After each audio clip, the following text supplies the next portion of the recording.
Hi, Cara. Nice to Hey, see you today. hey, you too, Sandra. How are you?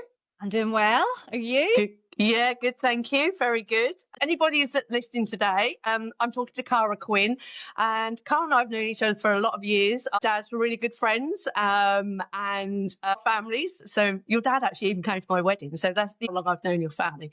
It's really great to have you here today. And just a little bit about Cara and why she's on today. So I've known her for a long time, but Cara was partly behind my inspiration to set up my own business because you set up your own business, Stellar Impact, 4 years ago, and actually gave me a lot of support when I started up myself.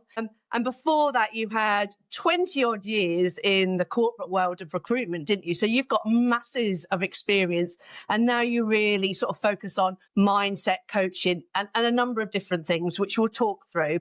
I'm really excited to talk to you today. Is there anything, have I missed anything on that about what you've done in your career? No, it's been a career of two halves for sure. Recruitment and then business owner, and we can talk all about it. Brilliant. Okay. Do you want to start off with, and we were just chatting before this, weren't we, about when you were a graduate and you made a decision about where you were going to go and what you're going to do. Did we just sort of talk a bit about that? So I think that's really fascinating. Yeah, of course. So whenever I first was starting out thinking career and thinking your audience, when I was starting out, like coming out of university with a history degree, hadn't thought huge amount about what I was going to do with that. Like seriously, my goal was just around, okay, let's go to university and have some fun. That's what you do, right? And then after that, well, what do you do now? So I didn't really know. And when I came out, I was always right the way through school and university. I was always a person that was quite like reserved in class, didn't like to speak up. If a teacher or lecturer had spoken to me, I'd have roasted, I'd have panicked. I just really kept a low profile in the classroom. So whenever it came to thinking about work, like I had all these beliefs about myself that I wasn't very good at things and things that I was scared of. So when you're completely aimless and you've no purpose about what you want to do with your career, my decision making process about what I could do next really revolved around all the things that I didn't want to do. Interested. Things that I didn't think I was capable of. So it started with, well, okay, you're looking at the normal business, just, the areas of business, and you're thinking, okay, sales and marketing, but oh Lord, don't you have to like get on the phone and network and do all these things? No, that's a definite negative there, not doing that. Or like when I thought about like HR as a field, I was like, yeah, I really like the idea of that because, I'm a people person and I like building relationships. But don't they have to do grievances and disciplinaries and like all that confrontation all the time? And I was like, oh, I definitely don't want to do that either. So basically, I avoided anything where I would have to present, speak a lot in meetings, have big dealings with senior leaders, run difficult projects, sell. So that then I landed on, oh, okay, I could do recruitment. So Ah, because at the end of the day, that's a lovely job where you just give people jobs all day. That was my really complex thought process to start my career. That being said, I did love my career in recruitment and still do love all my experience there. But it was only recently I was sort of thinking back in terms of like, wow, what a decision making process. Did I ever stop to think, what would I be good at? What would I like to do? It was all, no, you can't do this, you can't do that because you're not capable, not confident enough, you're not strong enough. And even throughout my career, when you think about it, so you're doing the job, it's like, how much could I have advanced if I'd dealt with some of those issues that I had internally?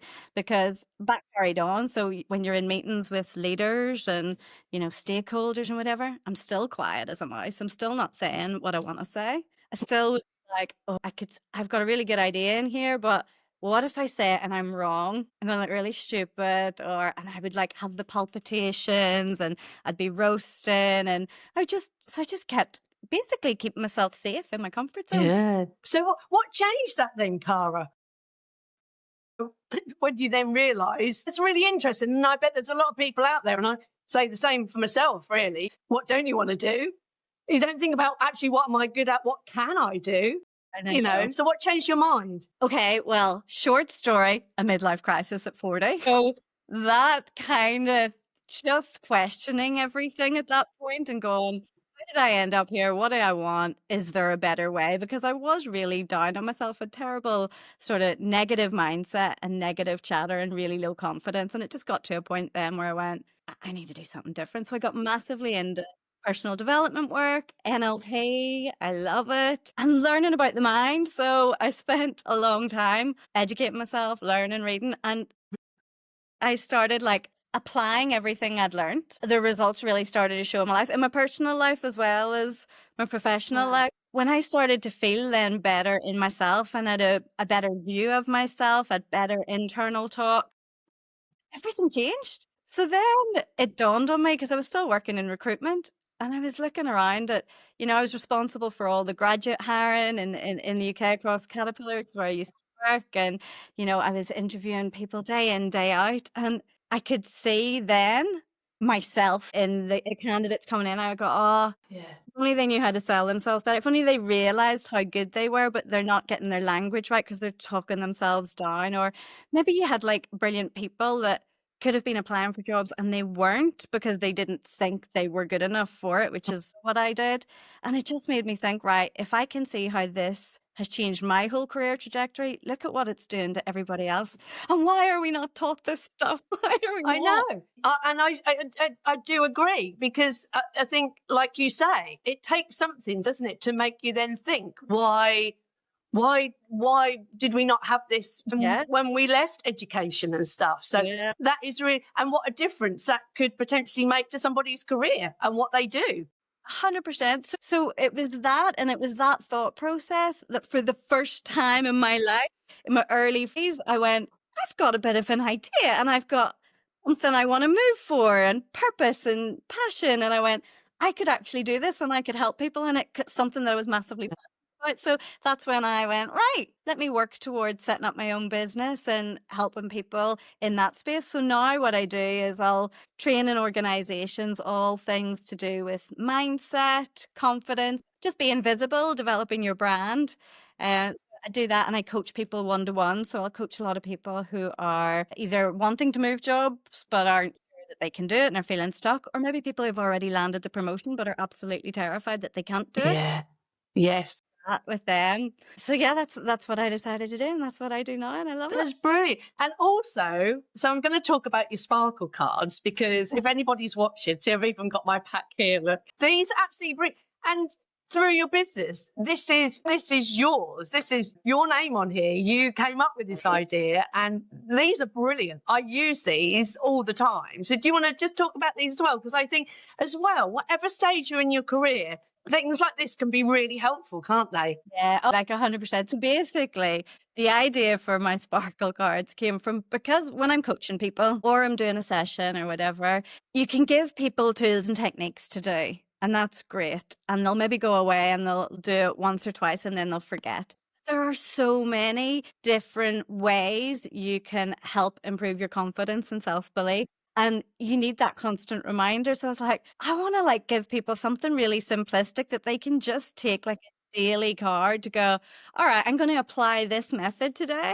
And that is going to help me build confidence. And if people are doing that every day, because so basically what Sparkle is, it's a pack of 52 cards, which are all like empowering motivational prompts, but they've all got like a little technique in there to help you build confidence. And so my thinking with Sparkle was, that's just an easy thing. It's like a coach in your pocket, and here you go. That's what I need today to lift me out of this hole, or to get my head in a better space, or I've got an interview coming up and how am I going to do this? So they're little prompts to build confidence. I love it, because that changes your mindset, doesn't it? Because you don't have to pick up. I mean, I could pick up one now, don't I? Like step into nature, right? And then you've got all the bits on the back.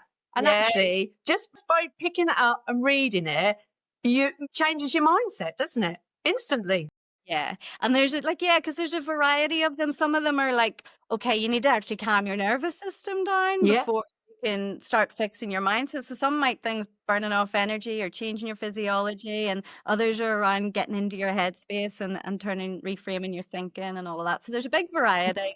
So there's a different technique for whatever you're facing. But I love that. Then they are really good, and we'll put that in the link as well, Cara. So if anybody's interested, then they can contact you and buy some.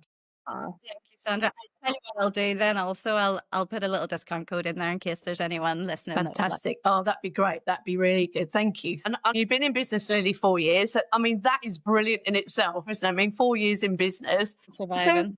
and then I suppose the thing about the people listening, your career, and then just going back to the recruitment side, because you know, you've got so much experience in that area. For anybody that's listening, you know, what the things that you sort of would advise people, what would be really helpful to them? Because I think sometimes if you don't come from our world, HR recruitment, it can feel really overwhelming, can't it? And feel really massive. Yeah. And now, are you thinking, how would I advise them to land the job if they were going for a job, or just starting out and not knowing what to apply to or anything? Just starting out, really. I would say if you're just starting out. Yeah. Okay. No, well, that's good. So, because I could spend like an hour on interview skills. I could spend an hour on getting clarity. I could an hour on confidence, an hour on mindset. Yeah. Okay. When you're starting out, well, number one, don't do what I did. Actually, if you're starting out, you've got like a blank canvas to start to think about, what do I actually want to do? So come at it from the positive space rather than the things that you definitely don't want to do. So I would start with a brainstorm, and start with, okay, what if you were just to have a magic wand and ask yourself, what do I want my career to give me? What do I want to get from? Because that's going to get you clear on your priorities and what you're going to start to look for. So, is it the challenge? Is it the excitement, the travel, the work-life balance, the compensation? Is it the purpose? There's like, everybody will have a different thing, and it can change depending on where you're at in your career and your life. So brainstorm what it is you want to get from your career, and then start to brainstorm who you are, your skills, your strengths, your values, what you love, what your abilities are, what your passions and purpose are, and start to connect the dots there. Because if you find something that you love and you're passionate about, or there's a purpose behind it, and you bring your own unique skills and strengths to that, then like your career doesn't feel like work. It just feels like fun and you love it. So take the advantage of starting from scratch, because I hear I coach people every day in the career space. The thing I hear so often is, well, I just fell into it, Yes. Yeah, well, I'm one of them, Cara. I just fell into HR. Just fell into it, me too. Process of elimination, whatever it is. So if you take the time to go, right, no, this is me, I'm creating my future here. That's a lovely place to be, and lovely. So take the space to do it and enjoy that process of really thinking. And then the next big thing I do is, because very quickly after, you might get like a wee excitement or a little idea of something that you'd love to do. Before the little voice chirps in, don't be silly, don't be ridiculous. You don't X, Y, Z, you can't do it. Just go, no, get rid of that. And then it's all about planning for it and going, I'm not listening to that voice. That's just coming from a place of limiting beliefs or past experiences. So certainly there would be some mindset things that you would want to look at to make sure you override, get conscious of what you're being talked out of. I think that's really great. And actually, from what you're saying as well, that's great when you're starting off.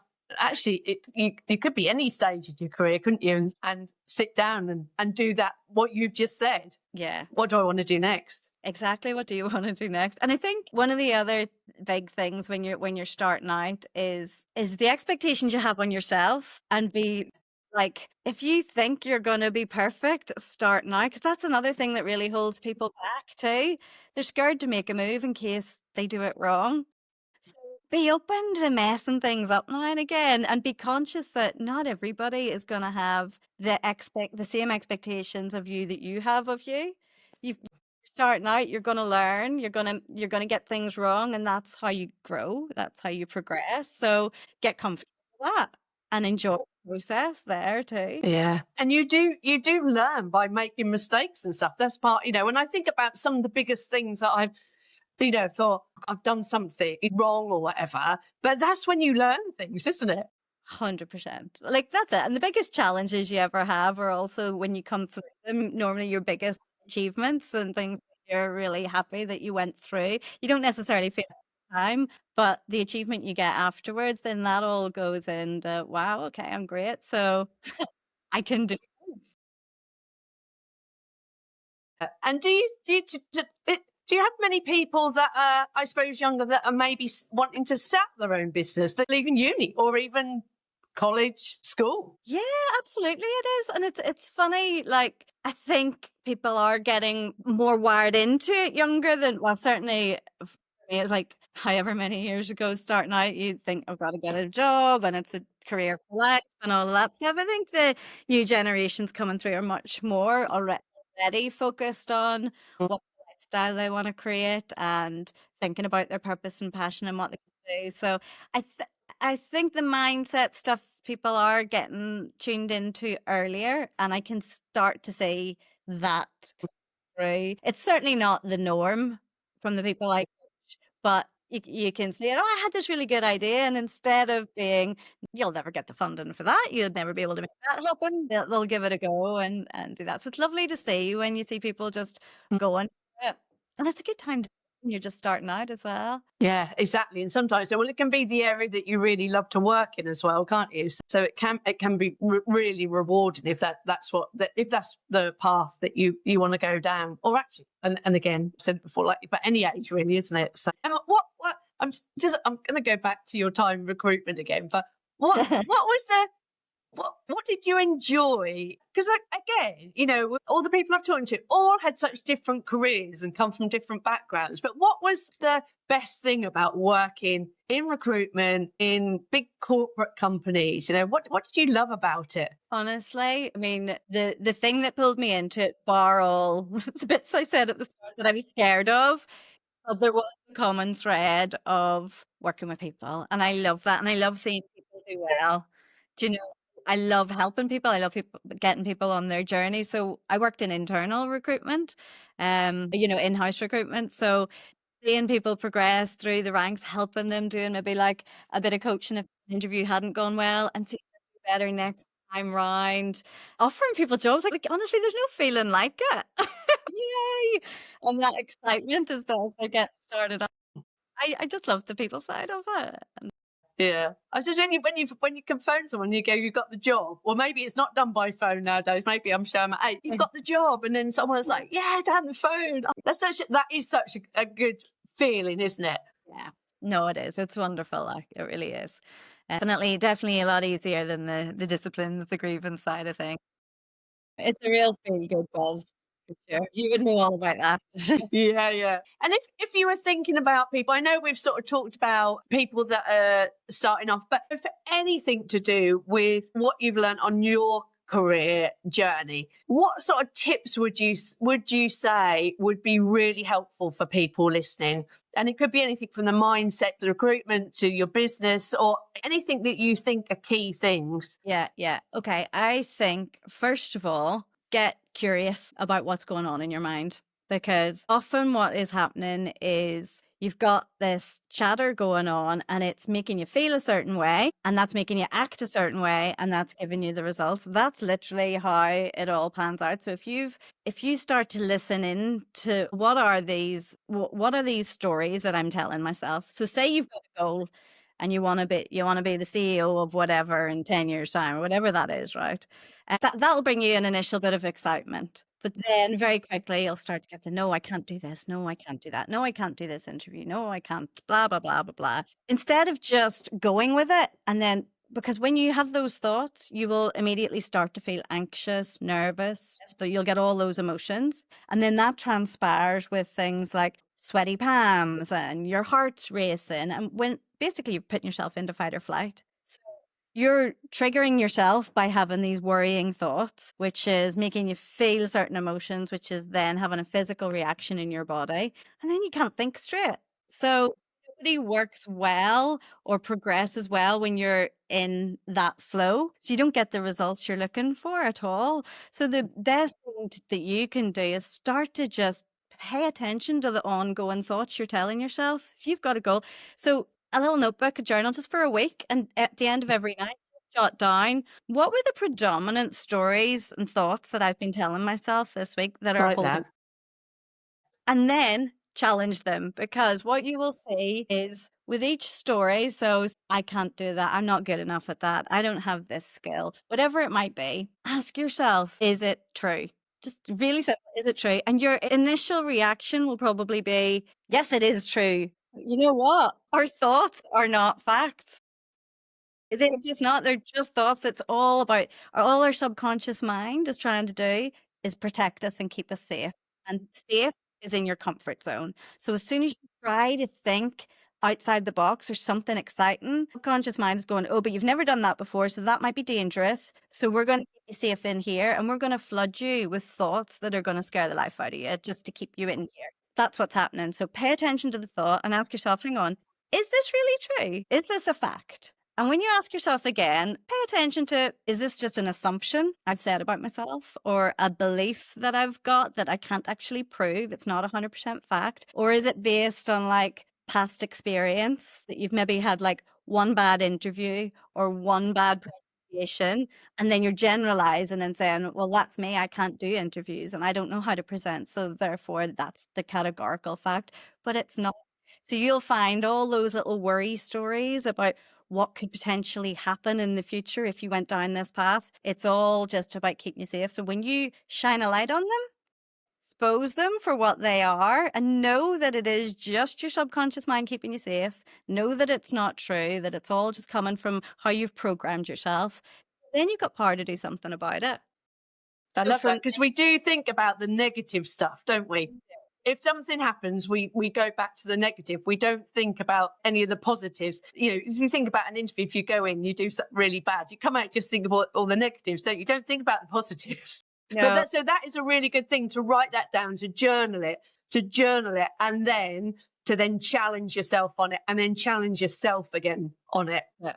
That's it. And when you look at that and you know it's not true, then a really good technique is just to say, okay, well, I know it's not true, but my subconscious mind is still making me aware of it because it wants to keep me safe. So let's give it some airtime and go, well, case scenario, if that played out, what would happen? What's the worst case scenario? Okay, so I don't get the job.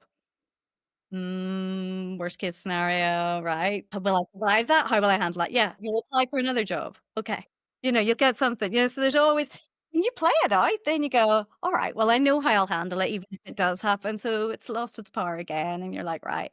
And then you can move to start, right? Prepare, prevent. What can I do to control and give myself the best chance so that those things come to fruition? And that's where you can get really practical. And how do I practice interviews? How do I build my skill set? What do I need to learn? And then you can reframe the thought from there, because you've exposed it for what it is, and you can go, right, I know that's nonsense. Now I'm going to say, I'm going to change that initial thought to I can't do it to I'm learning how to do it. So just changing those little words in your mind, instead of it being a negative, moving that so it's a more of a positive. I like that. That's really good. That's a really, really good touch. And very doable, isn't it? That process, and it just loses its hold on you, and okay, I'm going to challenge it next time it comes. Yeah. And then the more you think about it, the more negative it is, isn't it? And then we build it bigger and bigger and bigger. And then you go to bed and then it's massive. Yeah. Yeah. And then if you think about it, you're having those thoughts. That's having, like I said earlier, that's having the impact on your physiology. That's putting you, just the thought itself is putting you in fight or flight. You don't need to see a lion. It's literally coming from your visualization of something going wrong.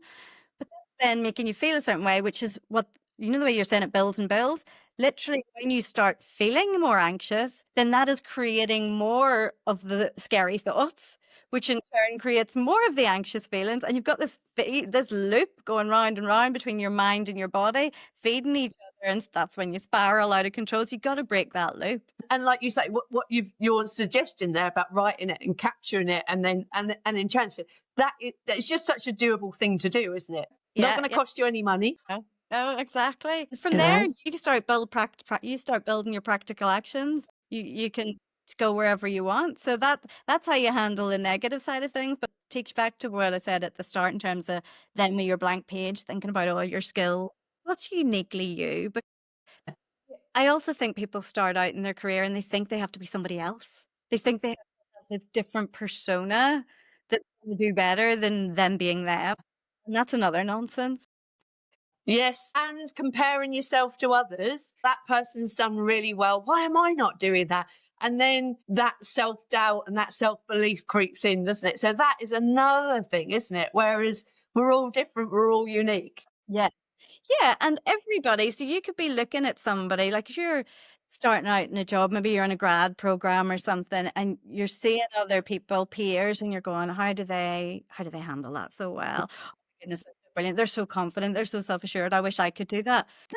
Do you know that they're sitting there feeling exactly the same? They're doing their swan-like impression as well. They're all in their own heads, thinking the same thing. So yeah, no point comparing. And I think it's just really important to know when you're starting out, who do I want to be in work? Who do I want to be in work? I like that. That is a really good. Like what persona do I want to be? So if you know what your own behaviors and strengths and characteristics are, well, if you know what your ideal self would look like going into work, walking in every day, how do you want to carry yourself? How do you want to behave? How do you want to interact?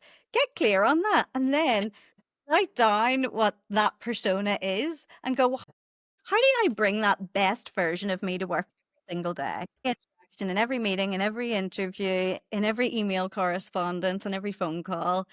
I'm always thinking about how I can show who I am authentically with my strengths and the value that I Excellent. Thank you. Is there anything else? I mean, we could probably talk forever. We haven't even covered imposter syndrome, all that sort of stuff, but maybe we'll have another chat, Cara. Well, I know. Honestly, the imposter syndrome is all tied up in everything we've talked about because I just see imposter syndrome very quickly, and then I'm always all about but I just see imposter syndrome as doing something new and having expectations of yourself that you don't think you can fulfill and comparing yourself with others. It's all of that, but essentially you're holding a belief about yourself that's not real, and therefore you're filling your mind with the negative chatter to keep you safe, keep you in your comfort. That's how I see it anyway. But yes, that's my top tips. I can't think of anything else obvious other than the fact that there's 52 tips in my Sparkle cards. Yeah. So rather than getting them out, If you want inspiration, there you go. that's brilliant. Thank you ever so much for your time today. It's been really good to chat to you, and I will put your details in the I'll put your details in the details. So if anybody wants to get in contact with you, you run your own business, you provide a lot of different things around mindset, as you said, and career coaching, all those different things. So I'll put those in if anybody wants to get in touch with Cara. So thank you very much. It's been so great seeing you today, and thanks for your time. Thanks for the Take chat. care. Bye. Bye. If you like the video, make sure to like, subscribe and hit the bell so you don't miss any future uploads of Career Voices.